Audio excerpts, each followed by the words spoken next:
Hi there, I'm Cambridge City Councilor Nadeem Maz, and today we're coming to you from Washington, D.C., where we're at Bobby Van's Grill, and we've just had a wonderful mixer for scientist candidates for elected office, but the real action was today.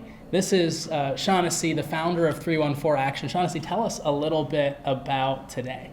Well, my name is Shaughnessy Naughton. I'm the founder of 314 Action, and today we had our first candidate training for scientists who are thinking about running for office. We are an organization dedicated to encouraging scientists to take that step beyond advocacy and actually get involved in electoral politics.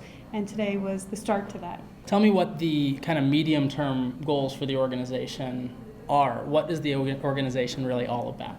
Well, I ran for Congress, and my background is I'm a chemist by training. And one of the observations I had when I was running was one that it's really hard if you don't come from a traditional political background to break into politics. And two, there's a real lack of diversity, especially there's a real lack of people with scientific and technical backgrounds in government and in Congress. And so I founded this organization to help candidates break into that, to unite the support of the scientific community behind them, and to get them to run for office. Great, and you said it's working. It's working. We've had 3,000 candidates sign up for our training, and a number of them join us this evening. That's great. And earlier we were talking with Kavya, we were talking with Mo. Kavya, she just had undergrad. Mm-hmm. She wants to be a physician. Yes. And she's learning that she needs to move outside of the clinical setting in order to bring healthcare solutions to people's lives. That's what we're seeing from a lot of our candidates is these are citizen scientists who are stepping up because they're concerned with what's going on in their local communities or at the state or federal level and think we can do better. And I think one way that we can do better is to have a more pro-science approach, which is certainly what they'll bring. Great. One thing that you and I talked a little bit about was how surprised I was when I ran for office as a scientist that people thought many of the problems in our community were intractable. And it turns out that I think that consensus is possible when you have good analysts at the table and you have good community outreach at the table. And I think both are very strong in the scientific community. Are you seeing special kind of political superpowers in your candidate class? Well, what we're seeing is people that are more focused on solving the problem and less about arguing. And I think that does go back to perhaps their training and their education. That scientists are taught to solve problems, to look at the evidence and base their conclusions on that and not some preconceived notion. And I think that would allow for us to actually accomplish more and fight about less. And one of the issues that we try to drive home to people is that science isn't just good for scientists.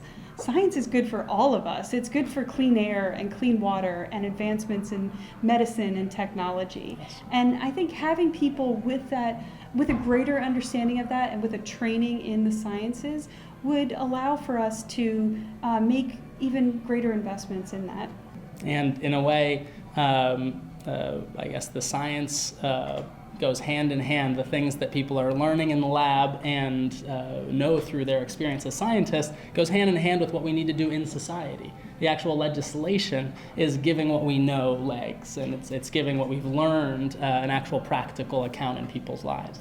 Well, and I also think that we've seen from many politicians the reaction, well, I'm not a scientist, and therefore maybe they can't understand it, or no matter how accomplished or intelligent they might be.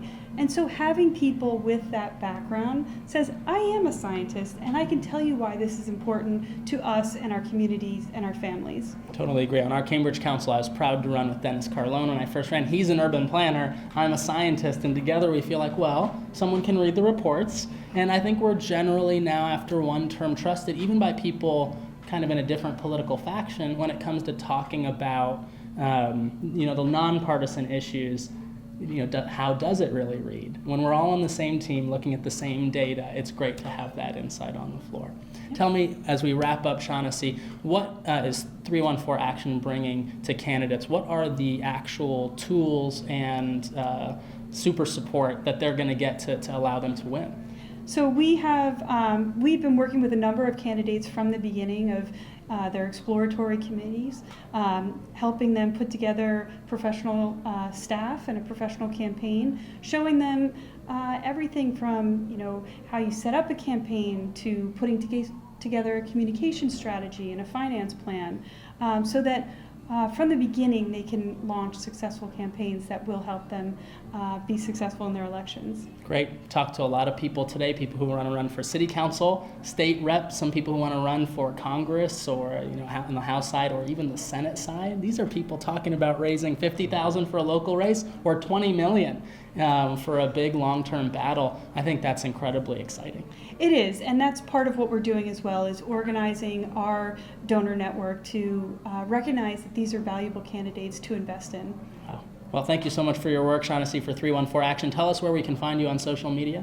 So we are at 314action.com, 314action on Twitter and on Facebook. Okay, great. Well, you can find me at @NadimTron on Twitter and Instagram, and you can find me at www.nadimtron.com. Thanks again. Thank you. And good luck, scientists running for office.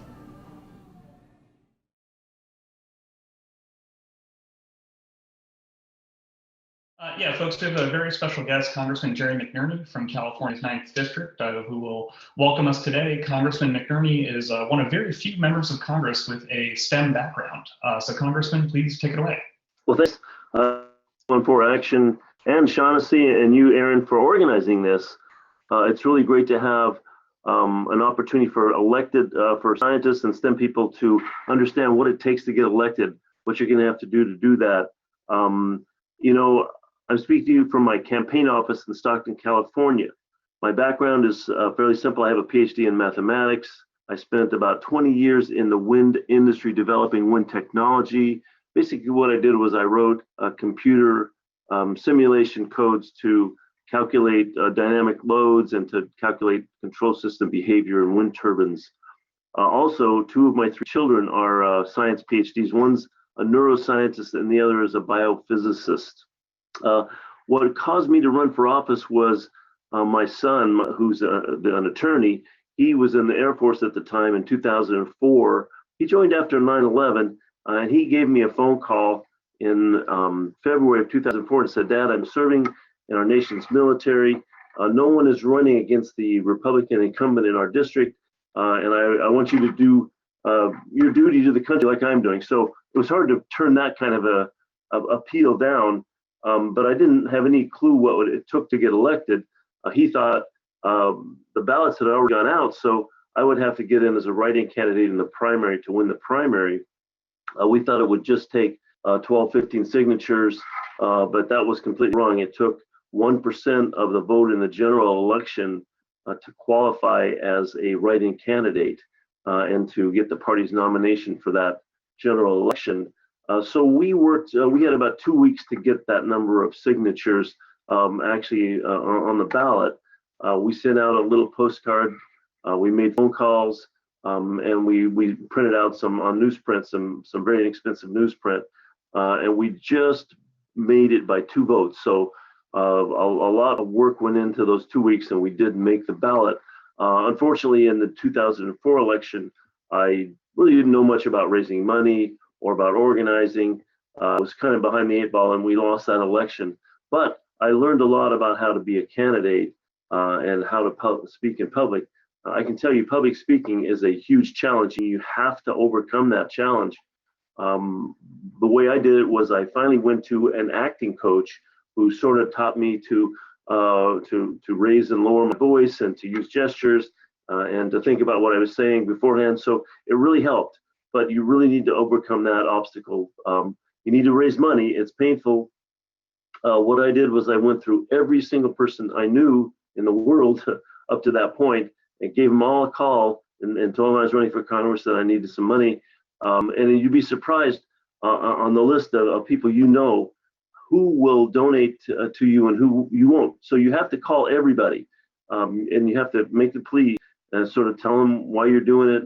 And you need to raise $40,000, $50,000, $60,000 within a couple of weeks. If you can't do that, then you really don't have a chance, of course, depending on what seat you're running for. And I just want to say, if you decide to run for office, especially higher office, you really have to go all out on this. I mean, you can't just say, well, I'm going to run in the afternoon or I'm going to do this. No, you have to go all out. And so that's going to put your career at some risk. It's going to put your finances at risk. It's going to disrupt your family life. So you really have to make the decision that you're going to do this and do it for the right reasons, because otherwise you're going to be wasting your money and time. But having scientists in Congress is absolutely essential right now, especially with the Trump administration and all the sort of alternate universe we see. This term, I'm on the science committee, and I've seen it's like walking into an alternate universe. People are saying things that just absolutely don't make sense, and they're pushing legislation to cut science funding here and to cut science funding there. So we need people with a more scientific perspective so that you can appreciate what science does for the community, for the nation.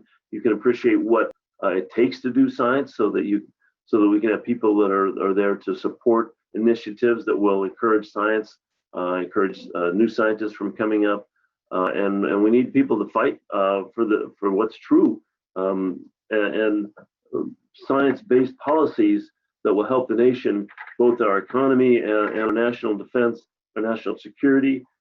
So there's a real need for people out there to come in with science, and I encourage you, if you're thinking about it, we need people with scientific training at all levels of government, for city council, for county, for state offices, for state house offices, and for Congress. So I encourage you to do this, but I want you to take a minute to think about how much of a commitment it is, what it's going to take for you to get there. And also, you need to get involved with the grassroots organizations. You need to go to your central committee meetings in your counties. You need to go to your Democratic or Republican clubs and get to know the people that are going to be helping you. If they don't, politics is all about relationships. If they get to know you a little bit and they think that you're going to be doing a good job for them, if they have confidence in your character, then they'll be more likely to gather around and support you. So there's many things you need to do. So the first thing, again, of course, is to get on the phone and start raising money. Go to your central committee or your clubs, your political clubs that are local to you. Get to know people, and then once you're on the way, then you can start thinking about public speaking. So it's a big effort, but I tell you, the reward is there, because you can see the positive impact you're having on people's lives. You can see the positive impact you're having on the budgets and the way money flows around for public projects and so on. So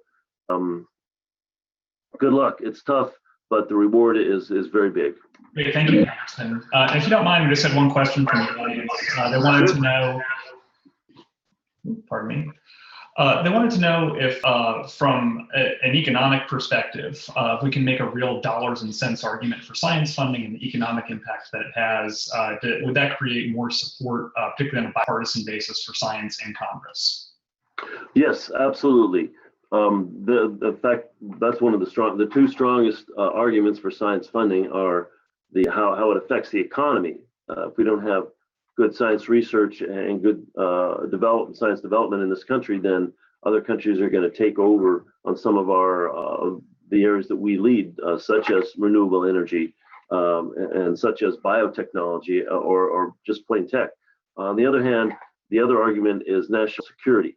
We need to keep ahead of a very significant effort by other countries, some of them not too friendly, that have significant technological capabilities. So I think those two arguments are very strong, and you can tailor them in a way that'll reach the people that you need to talk to. So that's a good question. I appreciate your thinking in those terms. And I had another one from one of our participants that I thought was really pertinent. Did you have to think about taking a leave of absence from your job or leaving your job entirely when you ran for office? And I know that's something a lot of scientists are concerned about. So I'll unmute you to answer that question. I'm also going to try to unmute Shaughnessy again to see if she's there. Okay, yes. I was a consultant at the time when I decided to run for Congress. I did have to leave a job that I had a little before that decision was made. I was doing some consulting, and I can tell you, as you get into it, it takes more and more of your time. So if you have a full-time 8 to 5 job, it's gonna take a hit. If you're a professor, I think you have a little bit more leeway. And if you're a consultant like I was, it worked out okay. But you will definitely have to plan on taking a hit in terms of your career. Yeah, I'm so sorry about those technical difficulties in the beginning, everyone. Thank you for bearing with us for that. And Congressman, thank you very much for your time. We've got a couple questions here that unfortunately we can't get to right now, but we'll be sure to answer those offline through 314 action. Okay, well, sorry I wasn't able to make it. I was planning on taking the red eye last night and landing in DC at 6 this morning and driving over there, but the weather prevented that. But I appreciate what you're doing, and keep up the good work. Hopefully we'll get a lot more scientists involved in all levels of government starting this year and next year. Great, thank you, Congressman. You're welcome.